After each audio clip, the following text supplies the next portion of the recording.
All right, who am I? I'm James. I'm a second year honors CSEC BSMS student here at RIT. I'm from Rochester. I'm local. I'm unfortunately a Bills fan. I do Windows and Active Directory on the CCDC team. It's a lot of fun. I'm an incoming intern at a small fruit company. I'm on the club volleyball team. I play a lot of sports, follower of Christ, love Chick-fil-A. Um,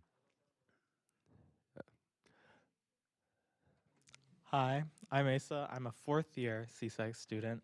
I'm in the honors program. I'm originally from Austin, Texas, so if you have any questions about how to survive hot weather, ask me. I've been on the CCDC team for 4 years now doing Windows stuff. I work at Security Risk Advisors doing CSOC and threat intel. And I'm part of the RITSEC mentorship program. So if you want to be a mentee, ask for me. I can mentor you. Can go to the next. Here, let's switch actually, so I can do my own slides. Oh, wait, you're doing this. It starts with me. So, just some review from the intro to Windows that we gave last semester. We talked about Windows Firewall. It's really helpful to filter packets, what a process is, what a service is. A process is just a file when it's running in memory. A service is a process that runs with higher privileges and starts on boot.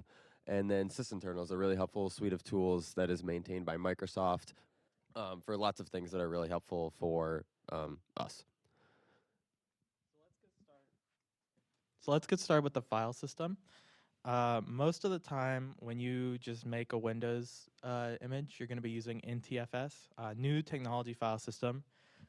New is in heavy quotes because it's from the 90s. It was new at the time in their defense, but that name did not age well. It's modern, heavy quotes, secure, heavy quotes, and fast, again, heavy quotes. But it's significantly better than what came before, which was file allocation table, or FAT, which we'll talk about later.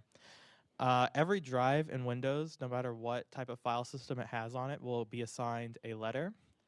And then from that letter, you can access the file system. So for example, C colon users colon ASA. And then I could also have D colon users colon ASA, and that would be a different, or sorry, D users slash ASA. And that would be a completely different file system with completely different files. Some important directories to be aware of. The users directory, which is very similar to home on Linux. There's lots of files for every user on the system in there. So that will be where your desktop, your downloads, stuff like that is ultimately going to be in users.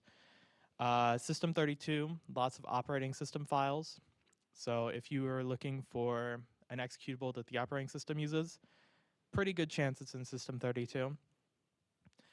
Program files and program data, that just has program files and program data. I know that's surprising. So types of Windows operating systems, you can get FAT file systems, file allocation table. It's a very simple rudimentary file system that's used pretty commonly still in like flash drives or very tiny drives because it uses less space than a full NTFS file system. When you see NTFS, I want you to think 3 letters, MFT, master file table.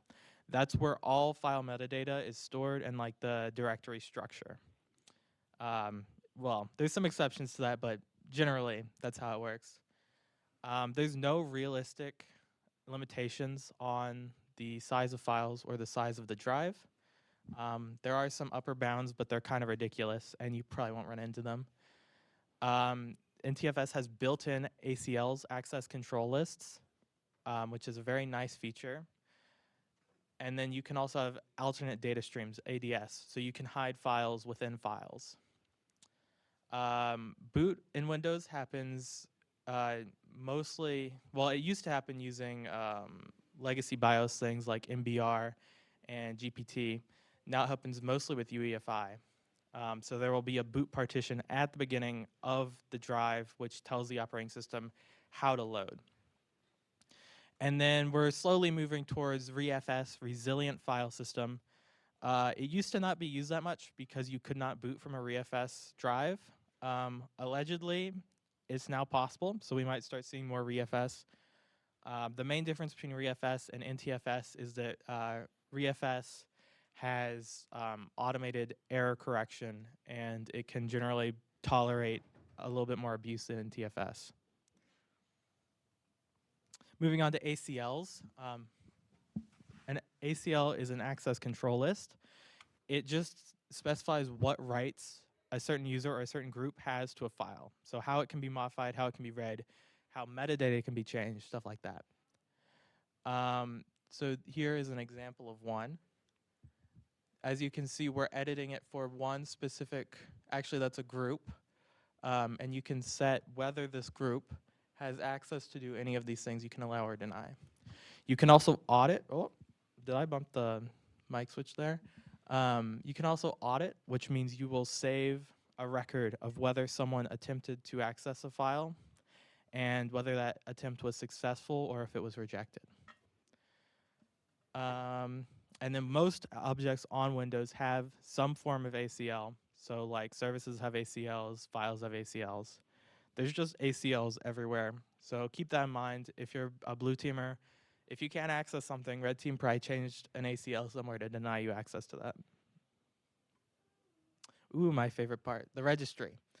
So the registry is a centralized store of operating system and user and hardware settings and configuration.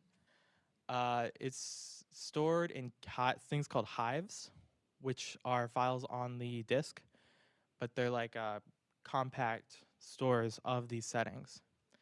The options themselves are called keys, and they can have binary data, string data, numbers, a bunch of different types. And keys are organized in a very hierarchical structure. So here's an example. Up here at the top, we have our hives. And then inside the hives, we have keys. As you can see, keys can be within other keys. And then here are our values. And then here are the value types. So reg SZ, that's a string. dword is a number. Multi-string. You can also have binary. I don't see an example of that up there. So let's talk about the hives. HKey class's root, I think the only time I ever opened HKey class's root is to get that screenshot up there.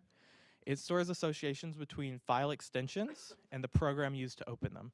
So as you can see, this is from my laptop. I use CLion to open .h header, header files.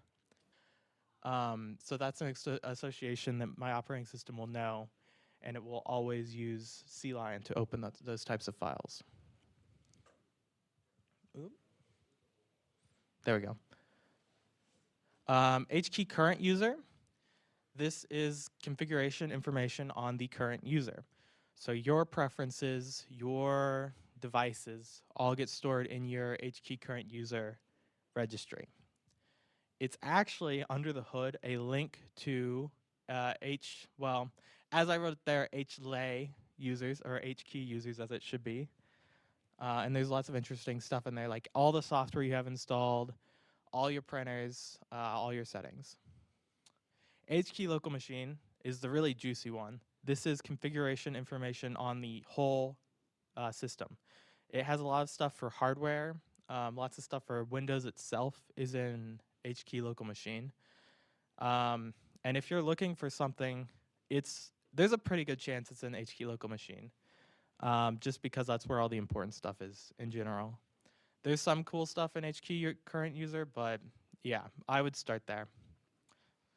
There's also control sets, which I'll talk about here.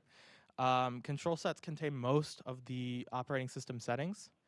And a little nifty thing is they're backed up automatically. So you alternate between control set 001 and 002 on every boot. And Windows will set changes to the current active control set. But let's say you change something and now your computer can't boot because you're dumb and you screwed something up. It will automatically revert to the other control set, which will let you boot into Windows and fix it. So that's like a little backup, so you don't need like grub or something to fix errors you make in the operating system configuration. And then current control set is just a link to the current active control set. So you should always edit stuff through there. Don't touch control set 01 and control set 02, or you might break the OS. Moving on to Hives. That's still a typo. It should be HKey users. HKey users stores all of the user configuration files for every single user, and it's organized by user SID, which I am realizing I don't think we actually explained, so quick detour. This is a SID, security identifier. These first couple numbers are just like version information. And then this is the domain of the user. It's like a hash of the domain name, I believe. So this tells you the domain of the user, and then this is the RID, relative ID. It's the ID of the user in that domain. Built-in users, administrator, guest, default, those will start at 500. And then custom users, like this one, start at 1,000. So 1001, that is the second, I believe, user to be created on this machine. And you can see that this is just a link, or HKey current user just links to this part of the registry.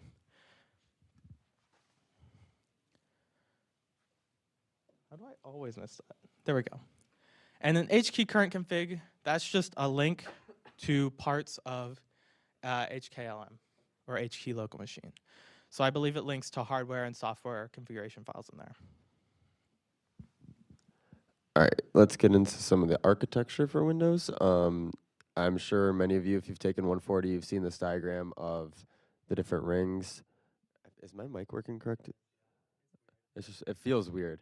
So you can see the four rings. It starts at ring 0.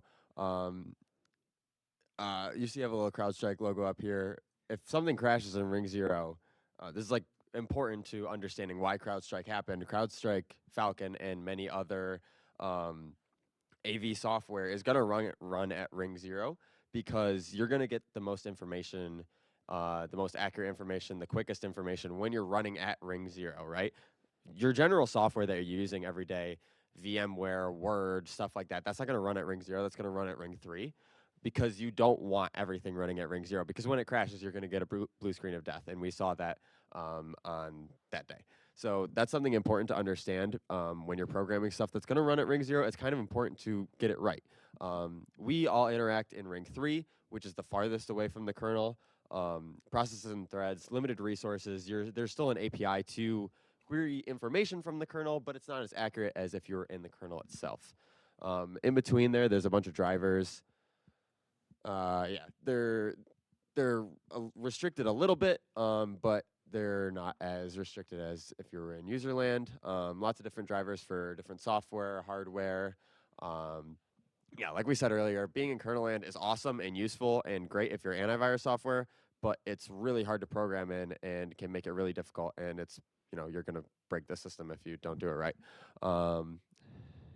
That's about all I wanted to say there. PowerShell, extremely useful tool when used correctly. That's a good use of PowerShell right there. That's our CCDC GitHub. And these are some bad uses of PowerShell. You can disable Defender really easy, unfortunately, with PowerShell. If you are doing any incident response over the summer and you see that, that's kind of a ding, ding, ding. You can also pass to PowerShell base64 encoded commands. It's intended to help you avoid encoding errors, but it's also very frequently used by threat actors to hide what they're doing and obfuscate it a little bit, and then avoid certain detections on certain commands. So if you ever see base64 encode PowerShell, it's not guaranteed malware, but maybe run that through CyberChef or something. It's probably malware though. There's 4 different desktops in Windows. I'm assuming most people in here have used Windows for their personal computer at some point. So you've probably seen all of these, right? You've got the Win logon screen, the desktop. Not many people know what it's called. It's called the secure desktop for the elevation prompt. You can change the behavior of this. So like in Windows 11 now, you can prompt it to always try to use Windows Hello, which is pretty useful. Earlier versions, you can make it type in your password every time, or you could just have it say yes or no, which is not the greatest option. The Win logon screen is ideally secure unless there's a couple things you can do with it, and you guys are going to see that in the demo today. The desktop, not very interesting, and then there's the screensaver, which is also not really interesting. But the secure desktop is pretty cool because that's like the only thing you can touch when you're on that secure desktop screen. You can't interact with anything else on the computer. James, what's the point of the secure desktop? It's to elevate Yeah, but like, privileges. why is it important to be on the secure desktop instead of just using the normal one? Because like other things can mess with the elevation Exactly, prompt. yeah. You want the elevation prompt as the only thing that's happening at that point in time on the computer. It's so you can't have your malware like, oh, let's prompt for elevation, left arrow, enter. Okay, Asa. Yay, Active Directory. So actually, it's Active Directory Domain Services. It was released with Windows Server 2000, so it is very old. And then it's a hierarchical structure, just incredibly hierarchical. Everything is contained within other things. The metaphor that Microsoft uses is a forest. So a forest contains trees, trees contain leaves, and that's how they organize everything. You can manage, the reason why Active Directory is so powerful is you can manage users, you can manage computers, you can manage printers, all in one place, and you can apply policy to all of them. You can apply password resets everywhere. It's just one central area where you can manage a bunch of different things very easily. So it just takes a whole load off of administrators from having to manage a bunch of users individually one by one. You can also eat other companies. That's like mergers and acquisitions. If you acquire a company, you can just take their domain, plop it in your forest, bam, you're good. You can, well, it's not that simple. This is like a whole, it's that simple. Well, you have to manage like the trust and stuff. There's like a whole, this is like a whole thing. It can get very complicated very quickly, but theoretically, that's all you need to do. Take a tree in your forest, your people can access their stuff now. So that's a very powerful feature of AD. It makes doing things like that very simple. And now with 200% more cloud, this is more James' area of expertise, but Azure Active Directory, Microsoft is moving away from on-premises domain controllers and more towards cloud management of users and computers. And it's awesome. He is a big fan. So let's just talk a little bit about the hierarchical structure of Active Directory. The highest level is the forest. So everything in AD is inside some sort of forest. It's usually your top level domain. So if I'm Google, my forest would be google.com, and everything is within google.com. And then the schema, which I'll talk about in a second, is defined at the forest level, which is very important to remember because schema changes are very powerful. If a threat actor controls your schema, they can do literally anything if they have the technical know-how and are willing to put a lot of time and a lot of and be very loud. They can do literally anything they could ever want to. So the schema in Active Directory is very similar to, I don't know if you guys have taken database, but it's similar to a database schema. It defines what types of objects there are and what attributes are contained within those objects. So for example, the schema will define a user object, and then it will define a username attribute to that object. What else is there? There's like, I think there's an email attribute by default in Windows. So this is powerful because you can ensure that every user in your entire forest has some attribute. So let's say you're making Exchange, and you want every single user to have a mailbox. You go, you edit the schema, you add a mailbox attribute to your user in the schema. Now every user has a field for that across your entire forest. So you could have like 18 million subsidiaries and 3 billion users. They'll all have one now. So this is just a diagram that I want to talk through really quick. So this whole thing is the forest. And then these are trees. So a tree will have a top level domain, and then the subdomains within that top level domain will be part of the tree. So every single one of these little triangles is its own domain with its own users, its own group, stuff like that. And then you can have cross-tree relationships using trusts, which helps build the forest out. And so these links here define the relationships between different trees in your organization. Moving on, the domain. This is kind of like where you'll spend 99.9% of your time at RIT will be at the domain level. This is where it gets interesting. It has all your users, all your groups, all your organizational units, all your group policy, all the fun stuff is mostly contained at the domain level. And I don't think I've ever seen a competition with interesting like forest level stuff. Oh, yeah. Except for CCDC. Do you have plans, Drew? Do you have plans? Well, oh yeah, he actually has done some things to me. I take that back. Drew has done horrible things to me in Active Directory. So at the domain level, domains partition out your forest into reasonable chunks. This is usually by subdomain. So I might have students at .rit.edu, and that could be its own domain, and I could have all the students in their own little thing and keep them contained there.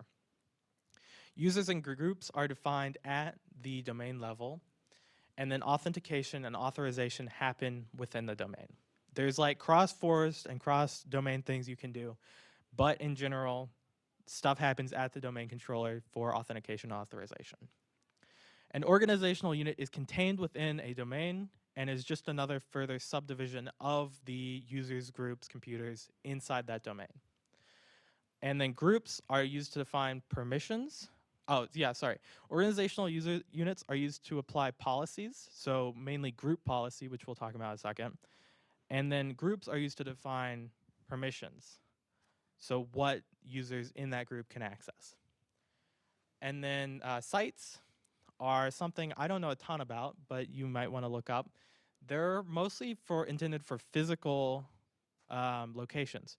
So I might have one site where users have certain policy. Let's say there's one site with customers walking around. So I want to set the screen time out to like 30 seconds. So like a consumer can't walk up and start typing into my domain. What? Yeah, we like security here. 30 seconds is a great screen timeout time. But then we have our secure office building, and you know, there's less risk of someone walking up and just typing into a terminal. So the screen timeout's at 5 minutes or something. And then those are defined by IP subnet, which is very interesting because most things in AD are by domain name. So here's a little diagram I'm going to talk through. You have your big domain up here. Everything's in the domain. And then these little things are the organizational units. So organizational units can contain other organizational units. They can contain computers. They can contain users. Allegedly, they can contain group policy objects. I've never done that, but someone said that it was possible. That might be a fun way to break things. And then they can contain things like printers and shares. The cool thing about organizational units is you can delegate responsibility within them. So let's say that we have our students group over here. This is a group of students. And we don't want to give someone domain administrator access to everything in here so that they can reset this user's password. So instead, we delegate to one user, oh, maybe over here, maybe this is like your help desk users. We delegate to these guys that they can reset passwords for users in this organizational unit. So that means that these guys don't have to have access to the keys to the whole kingdom, and they can't screw everything else up. And then it's just organizational units help you subdivide things and manage group policy. These are group policies in this diagram. So these define computer configuration, user policy, stuff like that.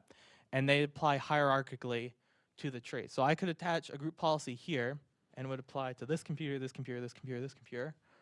Or I could apply I could apply it here and it would apply to everything here. Or I could apply it here and it would just apply to this stuff. So these subdivisions really help you fine tune who can do what. So active AD domains are controlled by the domain controllers. And AD information is stored on the domain controller in special files. and there's a bunch of different protocols you can use to access things within the domain. GPO, Group Policy Objects. I mostly talked about all this stuff already. Group policy objects are objects. You can do fun things with them. Probably break a bunch of stuff with that. You can enforce things like users can't open the control panel. Users can't change networking and isolate their box from your help desk. Users cannot change away from the company background, stuff like that. So it really lets you fine tune how people can use Windows, and it really lets you lock down the operating system so that users can't screw things up. And finally, oh wait, I have one more. AD can have users, which represents a person. They can have computers, which represents a computer. And they can have groups, which contain users, computers, or both. And stuff can be applied at the group level, the user level, or the computer level. Here we go. Final one, AD trusts. A trust can be only in one direction, which can be kind of confusing sometimes. So if I trust Bob, that means Bob can access my resources. I do not get any extra access to Bob's resources. That's very useful if you want to control how people can move through your Active Directory domain.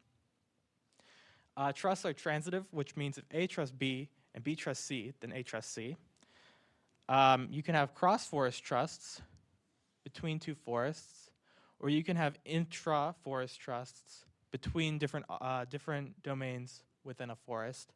There's some default ones, which I'm not going to get into very deeply right now, but there's a lot of different ways that things in Active Directory will trust each other. And this is like a whole career right here of just configuring Active Directory and the trust inside of it.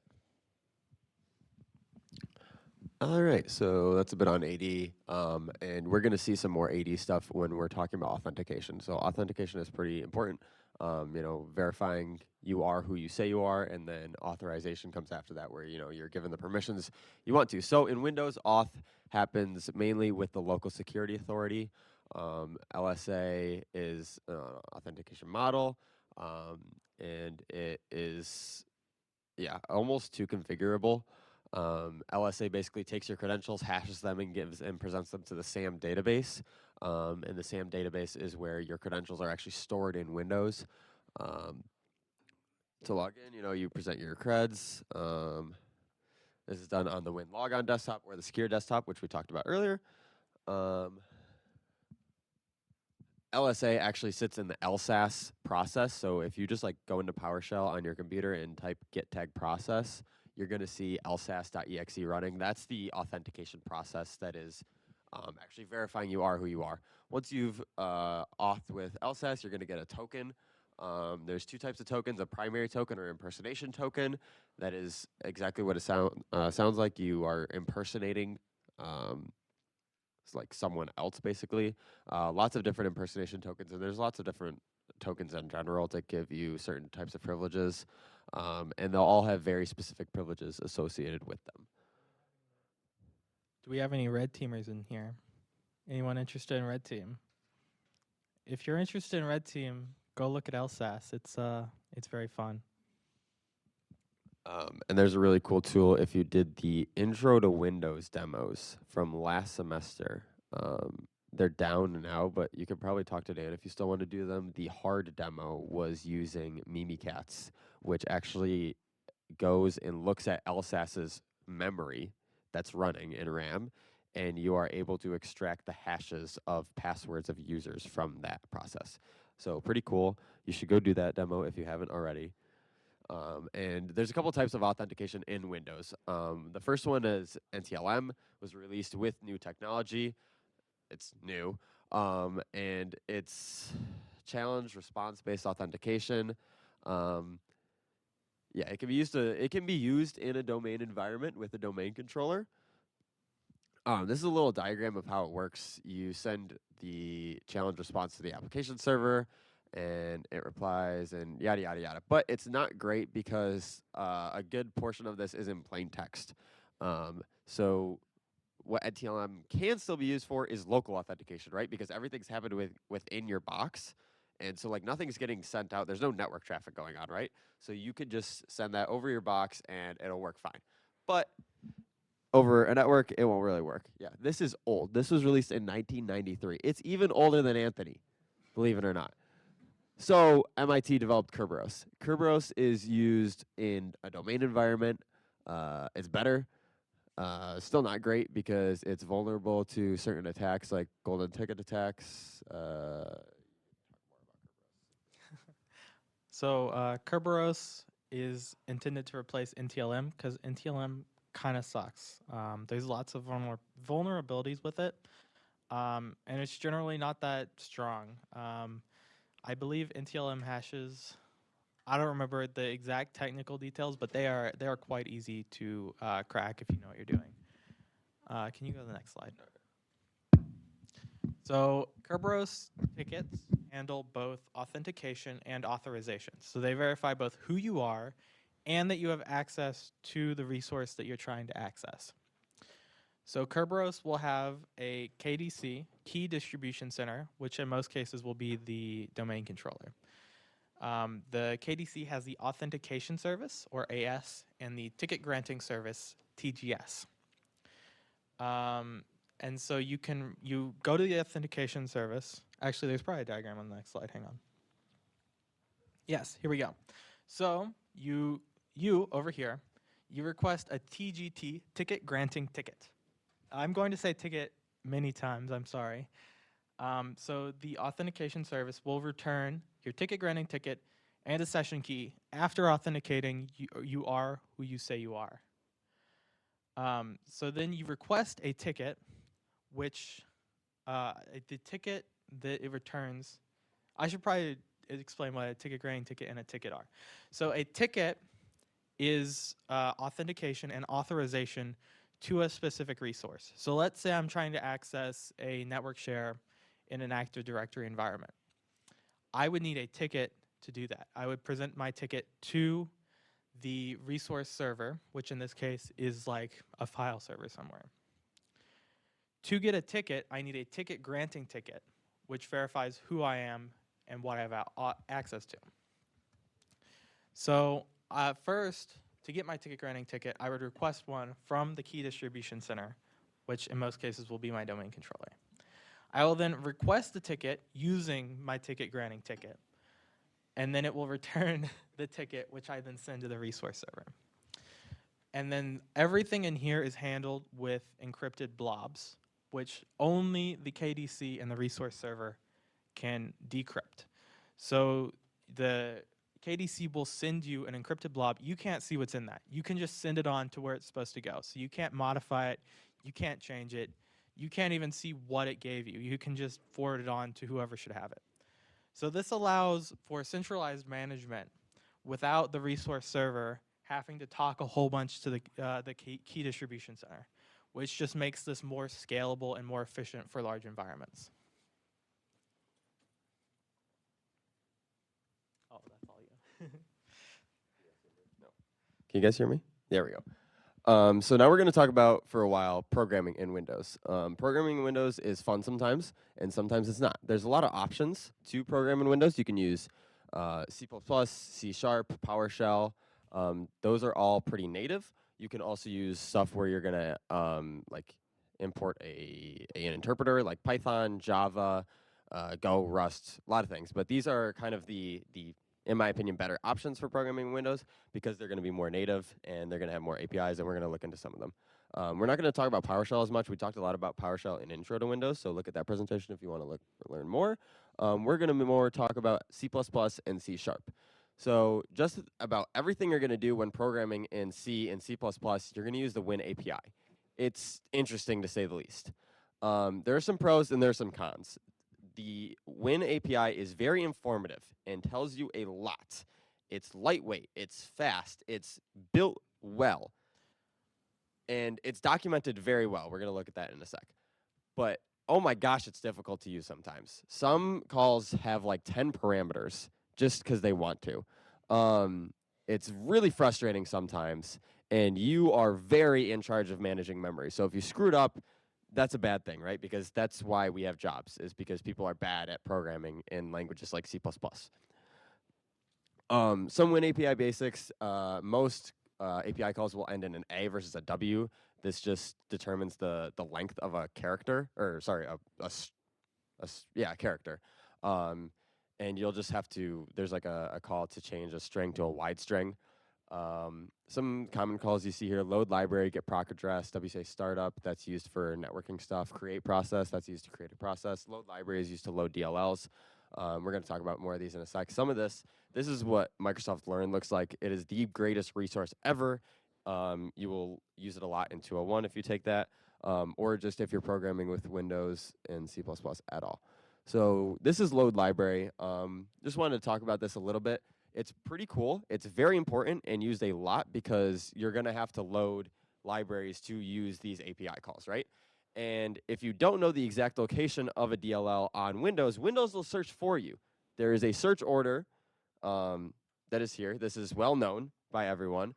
Unfortunately, if you only specify just the name of the DLL, a attacker using this list, like let's say your DLL sits right here, if they put their own DLL right here, their DLL will be loaded before your DLL is. This is known as DLL hijacking, specifically a DLL search order attack, right? So then when you load the library that you think you're loading to make the system calls that you think you're making, you're actually running the attacker's code. That's not a good thing. So as often as possible, you should be specifying the full path to the DLL you want to load, but sometimes you can't, and this is how attackers will like gain privileges on your system, for example. Create process. This is an example of an awesome API call, used a lot. I use it all the time, but why are there 10 parameters? It's so frustrating sometimes. And the documentation is great and is helpful, and chat is helpful too, but it's frustrating sometimes. And I would actually recommend using Copilot instead of chat if you want to use an AI to write Microsoft Windows code. Microsoft Learn. I love Microsoft Learn. It's awesome. The documentation is so good. Any API call will be in here. There's a lot that they try to like, if something has been deprecated, they won't document it as well because they don't want you to use it. You can still try and it might work, but it might not be secure. So you should use it. If it says it's deprecated, they probably have a link to something that's not deprecated. But yeah, it's kind of awesome and kind of helpful sometimes when stuff isn't working. You're still going to end up spending way too much time though. Like look at some of this stuff. Like what is this?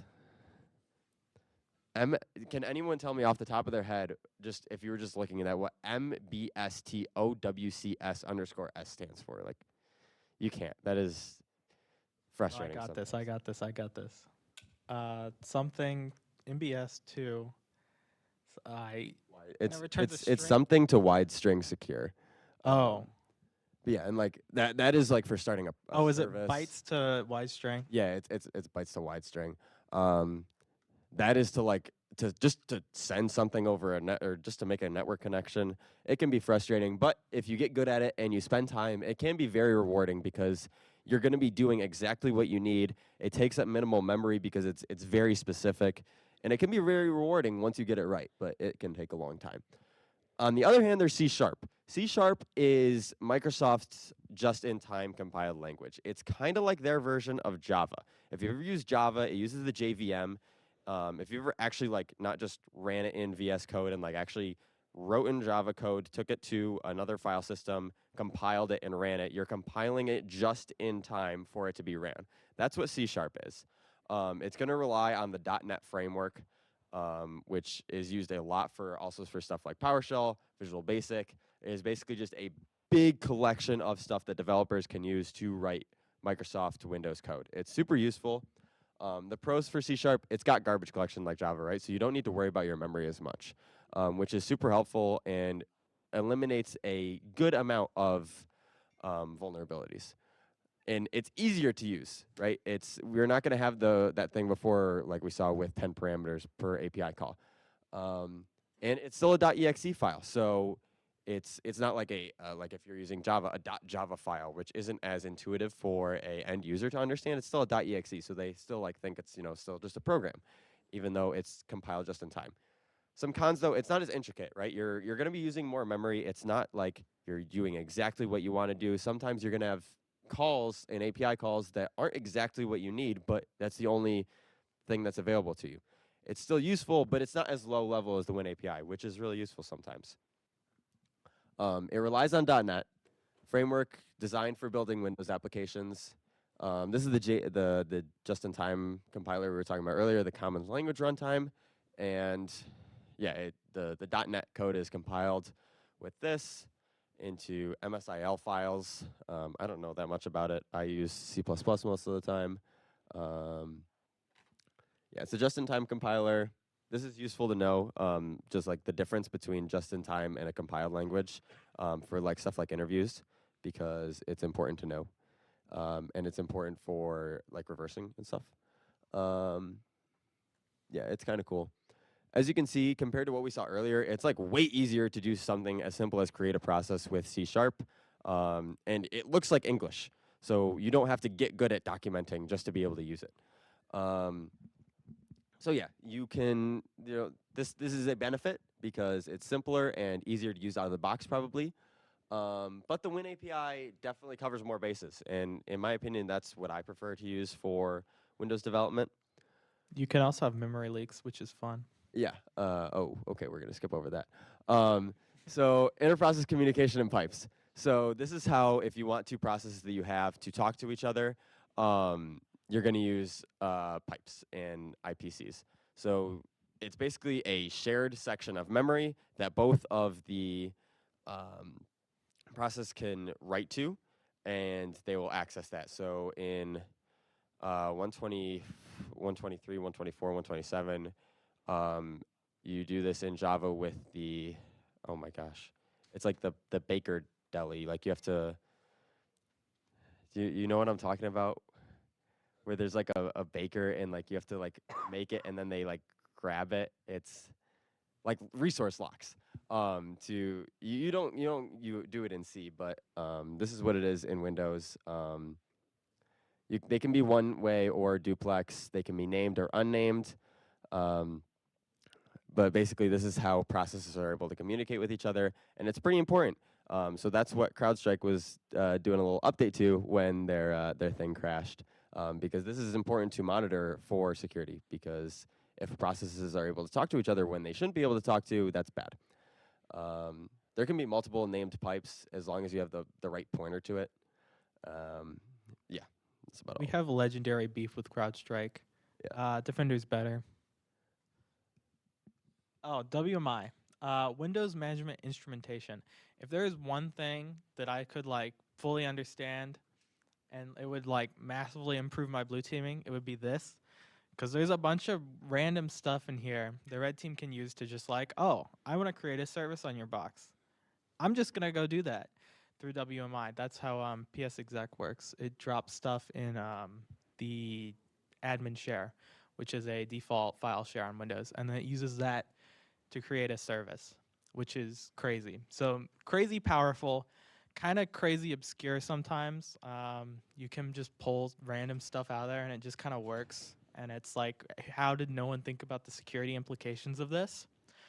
The main thing that you will be using is WinRM, Windows Remote Management, which is used to run PowerShell commands on remote systems, which is obviously very powerful.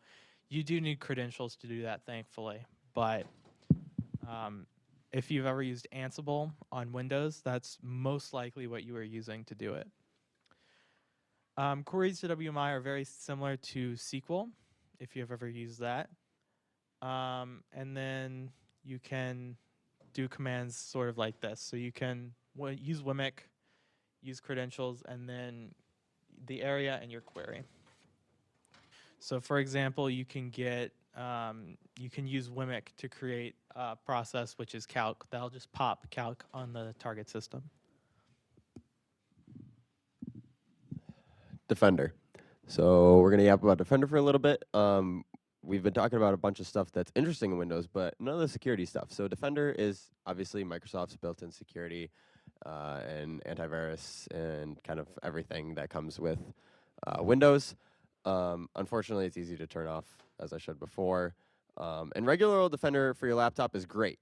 And has got all the normal features of a normal antivirus. And please, if you get a new Windows laptop, don't accept the free McAfee subscription. Just let Defender run normally, because it's great. But we can do even more. We can use an XDR tool, Defender for Endpoint. So this is if you get a co-op and you're working a job, you're not just going to have regular old Defender on your laptop. You're going to have Defender for Endpoint. So this is supposed to be deployed in an enterprise environment. It works really well with Sentinel, which is Microsoft SIEM, and it has a lot of great features, right? You're going to have built-in vulnerability management. You're going to have ASR, attack surface reduction, automated remediation, so you're going to have SOAR stuff in there. And my favorite part is the secure score, because this is really easy to show to a CISO or someone above them, just someone who's non-technical. Please spend more money on us. Like, it is really easy because it's a percentage. You can do it for a device, for a user, for an organizational unit, for your whole company. It's awesome. This is my favorite thing that Microsoft has done, and it's so useful. I hate many things that Microsoft has done. Defender for Endpoint is actually amazing. I use way too many different types of EDR tools for my job. Defender for Endpoint, by far my favorite. I stand this thing. And it wouldn't be one of my presentations if we didn't talk about cloud at some point. So there's also Defender for Cloud. It's really cool. It's Microsoft CASB. It's basically TLDR. It's a website you go to, and it looks at everything in your environment, right? So not just your devices, your users, your cloud applications, right? So you can see what cloud apps your users are going to. If you have cloud apps that you've developed and are running, what are those looking like? Email security, stuff like that. It's really useful and has a lot of stuff in it. And there's also a lot of others. We're not going to talk about all of them because this could be its own presentation itself, but there's a lot of Defenders out there. A lot of cool ones. Defender for SQL is pretty cool. I've used that. Defender for Office 365 is also really cool. Yeah, there's a lot of them, and they're all basically just Defender under the hood, but specialized a little bit. There's even Defender for Copilot, which is pretty cool. It's just Copilot with a security wrapper on it, and it'll like write KQL queries for you, which is really cool. But yeah, there's a lot of cool Defender things that you can learn and talk about in interviews that make you sound impressive. So yeah, and here are our sources. Massive shout out to Yim Pan and Lucas Morris. They're RIT professors. Some parts of this are literally just, hey, they were talking about this in class. It was really cool.